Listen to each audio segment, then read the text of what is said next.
G'day guys, my name's Adele, I am from Wildlife Unleashed, and today we're going to talk about this little fella.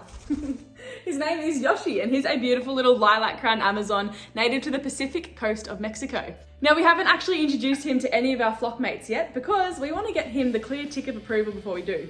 So we are taking him to a vet tomorrow, and the last 3 days we've actually been collecting his fecal samples as well, so we can make sure he's nice and healthy and we can introduce him to the gang nice and safely. So in this video, I'm going to go over how to collect a fecal from a bird or a parrot that you might be introducing into your house, and you're going to get to see him interact with Lani, our beautiful other female lilac crown Amazon. How exciting. Crate training a bird is really important, and I'm a massive advocate for it because you never know when you're going to need it, whether you need to transport them to take them to the vet or drop them off at your friend's house if you're going away on holidays. Having your bird crate trained is going to be a massive peace of mind for you. It's nicer for the bird too, because if you don't have them crate trained, you're going to have to catch them up in a towel, and it's just a real schmozzle, really. What do you think? Now, this guy was hand raised, so he's really, really friendly. Your bird might need a little bit more work than what he needs. But he obviously just goes straight into the crate. Come here, you little rat bag. Because he's been hands-on his whole life. The guy who raised him before us raised him in his house, so he is super, super friendly. Now for reinforcements, I use almonds, walnuts, pine nuts, sunflower seeds. He even likes little bits of fruit as well. He's a bit of a sweet tooth. All right, do you want to step up? Good boy. So he can go straight into his little crate here. And this is a perfect way to get a fecal from a bird. If you have it in their aviary, it's going to be mixed up with probably like food. It's going to be on paper, so it's probably not going to be really easy to collect. So this is the easiest way to get a fecal, a nice clear fecal as well. So I pop him in here until he does that poo, and then we collect it. And I'll show you how to do that in the next slide. Okay, so that didn't take very long, and Yoshi has done a perfect little fecal sample for us that we are going to collect. Good job! So now I'm going to run you guys over how I collect a fecal sample from my birds. So after crating them and getting that fecal sample, I use a Glad seal bag. Now I put all the information on it. You can see here I include the house name, species name, the date, our company name, and just my name as well. That way when you take it to the clinic, it makes it easier for them to know who it's for and things like that. So I get that ready. I get 2 leaves, 2 dry leaves.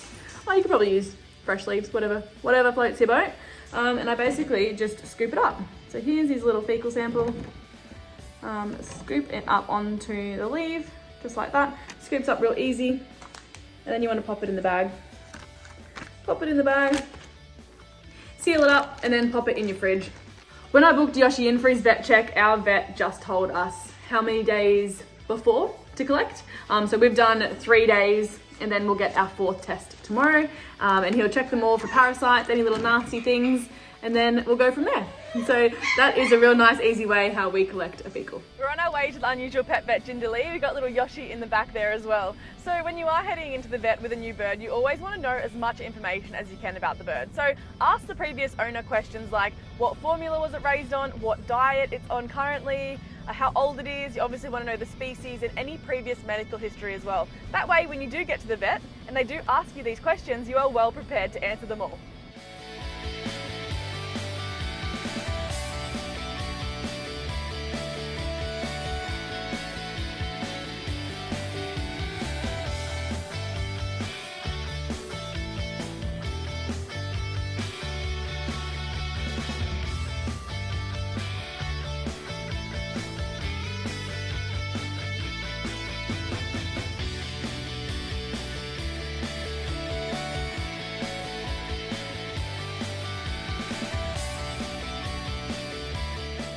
Yoshi is all done with his little vet checkup here at the Unusual Pet Vet, so now we just have to wait for the results.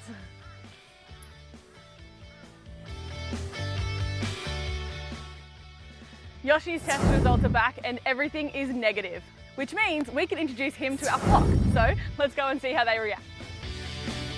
This is the first time that Yoshi's actually been in this aviary, and he's going to be housed right next to our other Amazon flock.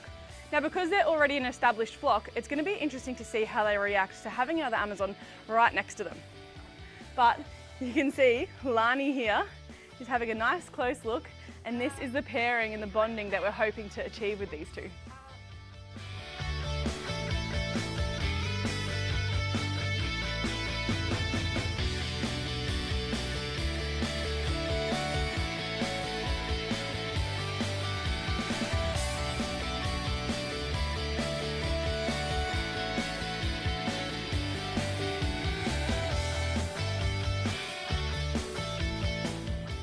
This is the safest way to be able to introduce Yoshi to the other Amazon parrots without them hurting one another. Amazon parrots have massive beaks, lots of personality, and they can really hurt one another if they are feeling threatened, or maybe he might disrupt the flock bond as well.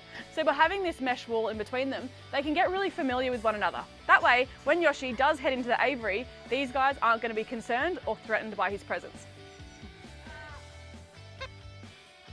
Hi, Rico.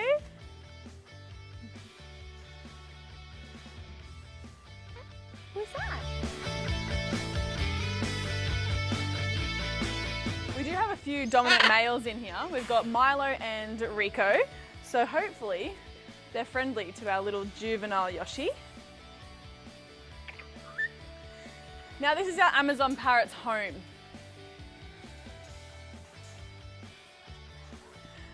So they might show a little bit of dominance to little Yoshi here, especially because he's a male as well. This here's Rico, he's our yellow-crowned Amazon. He's lived here his whole life, so he's got a well-established presence in this aviary, so we're just hoping he's going to be nice to our little fella.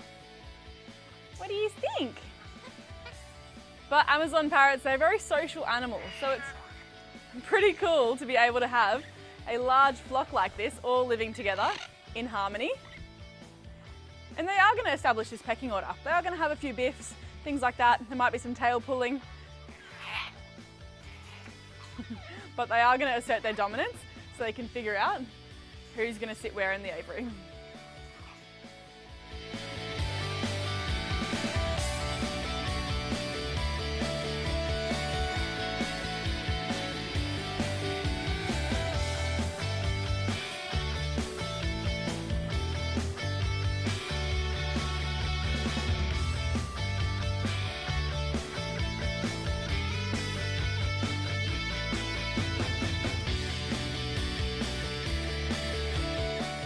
The interactions have gone so well so far. So over the next couple of days, we are going to be monitoring and watching them very closely, making sure the two big boys don't pick on our little boy Yoshi over here. But for the time being, they're showing absolutely no interest. So for the rest of the afternoon, we'll keep an eye out. And hopefully, over the next couple of weeks, Lani and Yoshi are going to start roosting together. And won't that be incredible? Who's on my head? Little Yoshi.